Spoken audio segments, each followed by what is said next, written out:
All right, guys, this is Dave Witcher, President FFL Velocity. Welcome to Weekend Warrior Podcast. And I got my buddy Robby Wells here. He's a Hall of Fame producer. He's approaching VP with his team, growing like crazy out of Charlotte office. Say hi, Robby.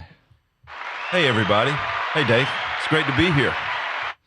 Robby's a good guy. He's a good heart, big football coach in the background. So, it's, you got that coaching atmosphere with him. And, I think as a coach, it's like, hey, sometimes you're intense, sometimes you're not, sometimes, but, you got to tell people, what they need to know. So as we move forward in 2022, I think that's the mission is to figure out why people are here, inspire them to be great, inspire them to understand that anybody can do this, all those different things, which we're doing. He was just telling me a story about a guy who was with us. He shared his phone script, and he just got a text from the guys hey, I just booked 7 appointments with that. So that's the thing. If you're around Hall of Fame producers, you're around high-level producers, you can win. So Robby, as we're talking about that, what are some things that you do, you want to share, just little tips that, new person starting, how many leads do I buy, how many phone dials, whatever it is that you want to, they're sitting here, they're in their living room right now, they're like, man, I'm kind of trying to figure out how to get going. Well, first of all, take action. Right. It's like if you were a football coach, right? You're like, dude, go hit the guy. Okay, he knocked you down, get back up.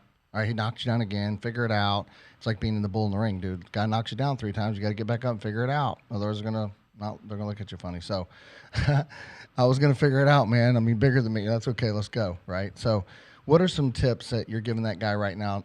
Has that inertia in them, things like that, they can get started, jump in, Zoom dials, whatever you want to share.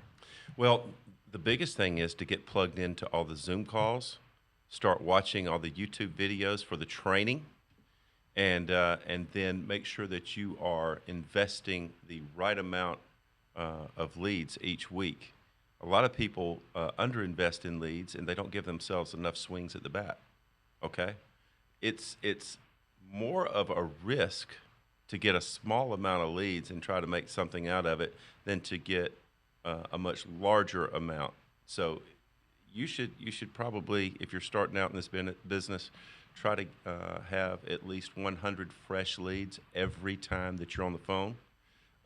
Another thing that you'll need to do is get back on those YouTube videos and watch some of the trainings on actually being on the phone, dealing with rejection, overcoming the rejection, setting the appointment, whatever the case may be, so that you actually just get comfortable. It becomes second nature, but it's going to take repetition. You're not going to be as good at it in the beginning as you are 12 months later.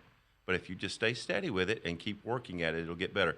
Another thing that I like to do is I like to match the tone of the person that I'm calling. So I start early in the morning, like at 7:30 a.m. Eastern time on my calls. And if I get somebody early in the morning, they may sound like they're half asleep. So I'm going to sound half asleep. So if they go, hello, I'm like, hey, Susan, how you doing this morning? It's the craziest thing, but if you match their tone, it works. To the point where I actually had a lady, and we're taught to call 3 times, and on the 3rd time, leave a voicemail if they don't pick up. So I called 2 times, no answer, called the 3rd time, and this is about 8 o'clock in the morning. And the lady finally answers on the 3rd time. She goes, what do you want? Just screaming to the top of her lungs in the phone. So what did? I matched her tone. I screamed right back at her. I said, it's what you want. I said, I'm just getting back to you. And she says, what are you talking about? So I told her, and I'm still screaming right back at her. And so she starts coming down a little bit. And then I told her, I said, look, I've had your information on my desk for a week now with over 800 people. And for whatever reason, I can't get you off my mind. So I had to call and get this taken care of today. I said, you've got all these telemarketers calling you. I said, it messes things up. She was like, yeah, they really, and she keeps coming down. So as she comes down with her tone, I come down with my tone, ended up setting the appointment, ended up going to her home, finding out that her husband had passed just 6 months earlier. He didn't have insurance. She needed insurance. Ended up writing a policy, and it was about $1,800 annual premium on an Eagle Premier with this 72-year-old lady. So, you just match it and understand that you don't take it personal, but you do what you got to do to get there and help these people. I love that. All right, so you do that, and then what are some things you do in the home, Robby, once you're there? Just, set the table, run in, Sure. and then let them know. Just give them a few tips on that. And just, here's the thing, guys. Just go do it. Take action. Get in front of somebody. Call somebody if you need help. There's people there to help you. Open up the AmeriCorps app, run it. whatever, and to move on. I mean, it's not that hard. This is not a hard business. It's called action work, and the more you do, it's just like anything else you do. You're going to get better at it. Stop overthinking it. Yeah, you're exactly right. And once I get to the home, there, you need to understand this. If I walk in that door, I'm writing a policy. I'm writing a policy on this person, okay? And here's why. Number one, to start the whole process, this individual went online, filled out a questionnaire that's at least 17 questions long about life insurance, and they are wanting the information. That's number one. Number two, I called this person, and either they immediately answered or they answered my voicemail or text message and they called me back. Okay? So they answered that. And then thirdly, I set an appointment with them and they agreed to the time that I was actually going to come face to face in their home. And then fourth, I actually get there, they allow me in the door. Once they allow me in the door, I know that I am there. In fact, even when I'm setting the appointment, if they're giving me landmarks of their home, my home's white with blue shutters and I've got a red Nissan sitting in the front, okay, this is a done deal. It's a done deal. So once you get there and you walk in that door, the first thing that I do is I give a little bit of rapport, like, oh, what a beautiful neighborhood, or I love your yard, or look at the beautiful picture of your family, something really, really quick. And then understand this, you are the professional about insurance, and you know what needs to happen next. They don't. If they did, they would have done it and they never would have filled out a lead form. So you got to take control of the meeting right there in their home. Say, okay, and you go ahead and you sit down at the kitchen table or dining room table, whatever the case may be. And the way I handle it is this. I look right at them and I say, okay, so here's what we're going to do today. We're going to discuss your financial situation. We're going to discuss the type of policy that you're looking for. We're going to look at your medical history just real quickly, and then we're going to determine which policy out of all these different carriers is probably going to be best for us to submit. And we're going to go ahead and put our bank account information in. But when I walk out of here, make no mistake, you're going to be covered. Are you ready to proceed? And they're like, yeah, sure. So then we just get busy with it at that point. So I know at that point that we're actually going to write. When I go into the home, it's probably a 95% close rate, maybe more. The only people that do not are those that just don't have any money, and I still hadn't figured out why they want you to come, even if they don't have any money, because they know why you're coming. But I overcome the objection. Like you'll go through everything, husband and wife, they're sitting right there. I've had the husband say, well, I need to think about this. I'll say, okay, you need to think about this. And then I start breaking it down for him. I said, well, we just looked at this. This is $100 a day that you're putting on yourself to take care of your wife, or $100 a month that you're doing that. So that's a little over $3 a day. So I look right at the husband and I'll say this: if he wants time to think about it, I said, "Is your wife worth $3 a day?" And then I'll look at her, and then I'll look back at him, and I don't say anything else. And he'll look at me. Usually they look at me kind of weird. And then usually the first one to speak is going to be the wife. And she'll, like, a couple of times, they're almost like coming to blows. She's like, I'm worth more than $3 a day. Go ahead and get this policy. So that's just one thing that I do to go ahead and get the deal sealed when I'm there. Yeah.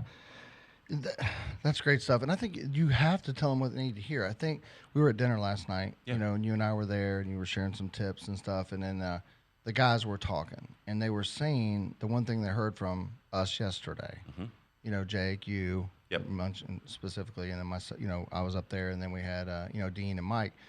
And the one thing they said was the conviction, right, is what they heard, right? Mm-hmm. And I'm like, well, how do you get that? First of all, you have a heart for people. Yep. You understand it's not about you; it's about them. So I mean, that's not. You're overthinking it, dude. Like they ask for your help. Go tell them what they need to know, right? Mm-hmm. Take care of them. You stay in control. They're not in control. You are.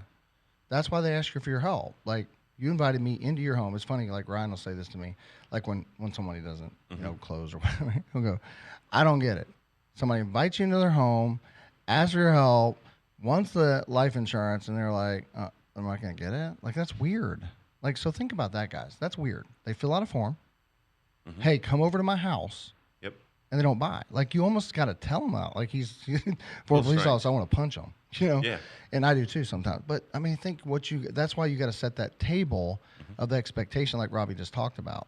So do that. Tell them what you need to do. So, what are some other tips? Lead flow. In the beginning, I mean, I get it. I mean, I spent 3, 4. I don't care because it wasn't spending; it was investing. Right. You're investing to grow your business, and that's what happens. It's like planting a seed and let it grow. So, what are some comments about leads? Anything like that?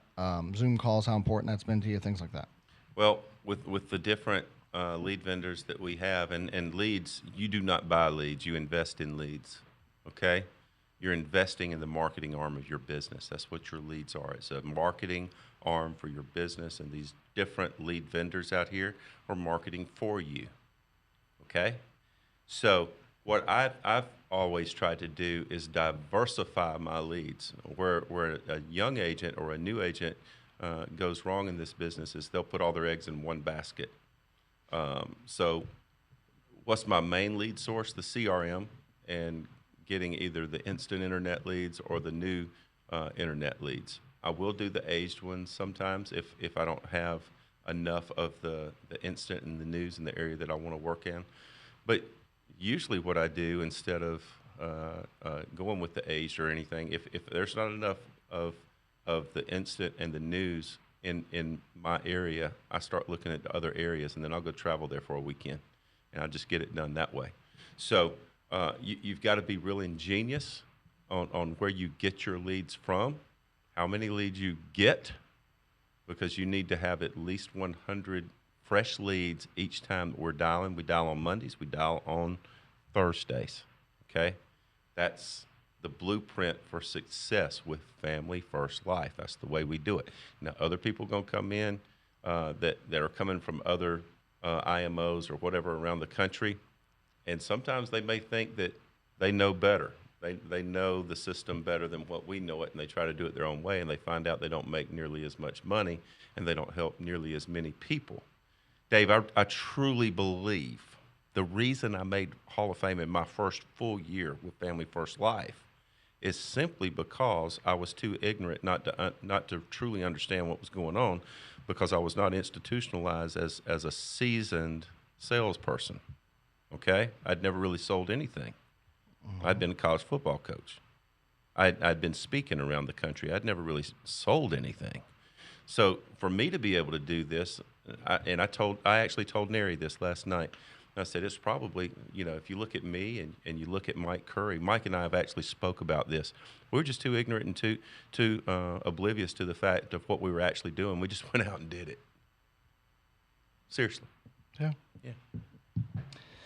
Yeah, and that's the thing. You got to go, right? You got to go take action. So, I mean, I think that's the thing. Stop overthinking things. Like, guys, look, there's too many people here that are succeeding, protecting families, doing the right thing by the people, that kind of thing. So, I think you come here, you want to build this business. You come here, you want to make, the monies that you're hearing about. And it's not about the money. It's about what you can do with the money, number one. And number two, we give back more than anybody. Let's just be real. We give back $1 million last year to the Dream Center. That's just like at one point of the year. We gave probably a lot more than that. I don't know how much money we gave back from Velocity and stuff, but it was a lot. And we love that. We love to. That's why we do what we do. We do it so we can impact people's lives, change people's lives, and changing people's lives. Sometimes just giving them a little bit of money, to make a little bit difference, or help them through a tough time, or people that are less fortunate than you. That's why we're doing it, right? And these people that we're seeing sometimes in the field are middle or lower income America. I mean, it's just that it's that way. They've asked for help. They don't have life insurance. They die, and their families are devastated. So you have a huge responsibility. It's the best business I personally believe we can be in, because we're just taking, it's not sales in per se. You're literally just helping people. They're asking for your help. You're going to help them. And guess what? We actually sell, if you want to call sell, the one thing that I know every single person is going to use. It's like toilet paper. Like, everybody's going to eventually use toilet paper one time, right? I mean, otherwise, why would you get it? I mean, you got to have more of it, right? I mean, it's like life insurance. I would rather have stacks of life insurance, right? I mean, I'm not being funny, but you're going to use life insurance at some point, or you're going to leave your family in a bad place. So think about it from that perspective. Like, they have to have it. Like, that's how you do it, dude. And like, I mean, dude, Robby, I'll tell you something. Like, so when I walk in the house, dude, and they're like, they can't afford something and they got cable, dude, I don't have a problem telling them that. Like, you got cable, right? You pay $100. Okay, so that's more important than taking care of your family and leaving them in a bad place. Like, turn the freaking TV off. Like, I'm not saying you got to do that, but that's the point. Like, these people say they don't have any money. Dude, they have money. They can figure it out. Every single person, they can figure it out. Well, it's about like a person that says they're busy when you call them. Mm-hmm. People aren't busy if they answer the phone. That's right, dude. Yeah, that's right. And it's just like, I was talking to Cassie last night. She's like, hey, this girl said I was rude. And if I'm in a home, dude, I have no problem. And I'll tell them that, dude, I would rather tell you what you need to do, hurt your feelings right now, than your feelings be hurt and be devastated, your family be hurt and devastated when you die and they can't bury you. And they're scrambling around trying to figure out, and you're sitting in the morgue and they can't bury you. Like, guys, that happens. I had a family one time, one of my first life benefits, and I'll just say they had a family. That's all he cared about was money. I'm like, that's stupid. He has no money, dude. Like, he sat in the morgue for like I don't know how this works. I don't remember. It was like 6 weeks, it seemed like. And we're trying to get this stuff taken care of. And like, they're fighting it. Like, dude, he has no money. You're not the beneficiary. His girlfriend was. True story. Mm-hmm. And we finally got the money to this before, and got the person the right money. And she was able to get it's called a certificate of death, not a death certificate. And the company would take that, and because they wouldn't give her the death certificate, and she wasn't a family member, so she couldn't get it. So, but anyway, long story short, there's called a certificate of death, and the company took that because she was the beneficiary, not them. Right. He didn't want to go to them. He was taking care of her. They just Right. want his money. I don't even know if they'd bury him. He'd probably still be sitting there. Yeah, sure. So my point, we just have to understand it's a very devastating time. What we do is very valuable, and if you're not in life insurance, come here. If you want to make money, we'll make residuals, day one residuals. Unlike other companies, day one renewals. We have 20, 30 companies to deal with. We pay you quickly. It's not like, draw blood, all that stuff. We do simplified issue. That's how we built. That doesn't mean we don't do the other things. If you're watching this, you want to do IULs. We're here. You want to learn about from the best. Sean Roger is the best in the business at annuities. He can teach you. You can learn from him. Albert Lau, there's a lot of guys like that. So you want to learn that? We have that. We have guys on our team that can help you with that. Fine, you want to be a finance guy? Come here. We can help you do that. We're working on Medicare. We got that going. Like, we're going to do supplemental. I mean, we have all these different things. We have supplemental, like through mutual and different things like that. So we have everything if that's what you want to do. It's here at FFL, right? But if you're in life insurance, dude, I know what you're thinking. So I don't know. I'm on a rampage now. But what I would say to you is if you want to build this thing, and I was thinking about this, right? I'm going to let you talk about this. You watch a game, and I'm a Georgia fan, as you can see right here. I'm very proud, so I'm going to mention that. I just happen to have it on because it's a little cold here in Charlotte. I have my Hungle Hump shirt under. But Kirby said after the game, like, we burned the boats, and we came to fight. And, dude, if you come in here with that attitude, you leave everything behind you, and you put everything you got into this business for 1 year. 1 year. That doesn't mean taking vacation.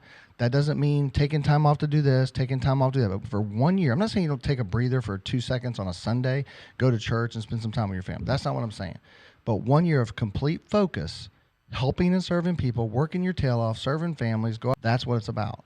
And I look back on me, and that's what I did. Dude, burned the boats, left it behind, sacrificed everything, left everything where it was after 19 years, left the practice company that didn't really care about me, could care less about my family. They didn't call one time and ask me, how are you doing? Are you able to pay your bills? They didn't care. They didn't care. Dude, Sean Mike would call me if I was in the field and I wasn't making money and cared about me. He would say, hey, dude, like, how can I help you? Like, you're not working hard? No, I'm working hard, Sean. Okay, well, let's figure this out. Like, that's what we do. Like, we're trying to help people here. The ones that want to work hard, let's make it happen. So a little bit different, but we're being real here. Like we call it real talk, right? No, but Robbie's wrapped us up. A few other comments. We got convention coming up. We got these Road to Integrity. If you haven't been to that, we got one March 10th. We got one coming up next week, March 20th. I'll be there. 19th, 20th, and Sean will be there. Road to Integrity in Boca. Then we have February 10th and March 10th. Our next Road to Integrities are all in Boca. Get in there. We want everybody to go experience that, learn about integrity. That's important. We're up to like 20 partners now. Frank Afimida, thank you. Congratulations. Eric Schmidt, congratulations. 2 new partners just this week and last week in 7 days. More coming. We're going to get to 100 partners by the end of the year. That's the goal. We want to blow it up. 100 million, we're going to do 100 million here, but 1 billion as a company in FFL. But Robbie, as we close this up, how they get a hold of you, and a couple last comments. Well, you can get a hold of me and Family First Life Blast Off at 910-540-6756. Now, for all you agents out there that are saying, oh, my dream to be Hall of Fame, and it's my dream to have a Hall of Fame, this, that, and the other, and to be able to have an integrity deal, if you're not getting up at 4 o'clock in the morning if you're not going to the convention, if you're not starting your dial days early in the morning, 7:30 at the latest, if you're not doing all that, then it's just a dream going back to sleep. Okay? But for those of you that really want to do it, go hard for about 2.5 years, get up early, do things that other people won't do, and you'll have other things that other people don't have. Okay? But that's what you got to do. Right. And then you'll have it. So let's just go do it, and I'll see you all down in Miami. Yeah, and that's the thing. And I say 1 year because, see, Robbie's life's changed different. Like, it's not like he don't have to worry about his pay his bills. He's got money for leads. He's got his office and stuff like that. And I was just trying to grow his business. So, all right, man, we love you all and appreciate you being on.